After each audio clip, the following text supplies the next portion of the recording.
ওই জিটি রোডের পাশে যে গাছগুলো ছিল, সেই গাছগুলোতে একটি করে গাছে একটি করে আলেমকে ফাঁসিতে ঝোলা হয়েছিল। সেই নামগুলো ইতিহাসের পাতায় তোলা হয় নাই। বড় দুঃখের বিষয়, আজকে যদি ইতিহাসের পাতা খোলা হয় যে এই ভারত স্বাধীনতায় কাদের অবদান, কাদের রক্ত আছে, তা আমরা দেখতে পাই। এই যে বাদল দীনেশ, এগুলো কিন্তু আলেম ওলামারা যে শহীদ হয়েছে, এদের নামটা তুলে দেওয়া হয় না। আরো জেনে রাখা দরকার, কলকাতার বুকে আম্মা আবিদা বলেছিল, হে আমার সন্তানেরা, তোমরা শোনো, তোমরা যদি আমার বুকের দুধকে হালাল করতে চাও, তো ওই কুখ্যাত ইংরেজের বিরুদ্ধে লড়াই করে তোমরা শহীদ হয়ে যাও এবং তাদেরকে তোমরা শেষ করে দাও। তোমার এতে আমার কোনো দুঃখ থাকবে না, কোনো ব্যথা থাকবে না, বরঞ্চ আমার বুকটা গর্বে আরো ভরে যাবে। সুবহানাল্লাহ।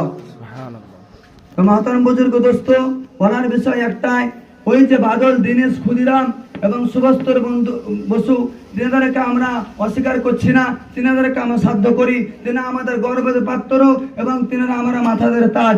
কিন্তু দুঃখের বিষয়, বলার বিষয় একটাই, ওই যে ক্ষুদিরাম, বাদল দীনেশ, তিনাদের নামটা যেমন ইতিহাসের পাতায় তোলা হয়েছিল, আমাদের যারা ইসলামে যারা শহীদ হয়ে গেছে, আশফাকুল্লাহ, আব্দুল্লাহ, তাদের নামটা যদি তুলে ধরা হতো, আমাদের কোনো দুঃখ কষ্ট থাকতো না।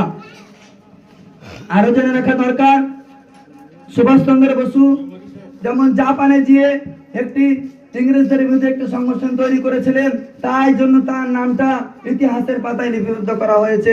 আর ওই জায়গায় যদি আজকে কাসেম নামেদুর রহমাতুল্লাহ নামটা লেখা থাকতো, হাজী আমদাদুল্লাহ মক্কি রহমাতুল্লাহ নামটা লেখা থাকতো, আমাদের কোনো দুঃখ থাকতো না।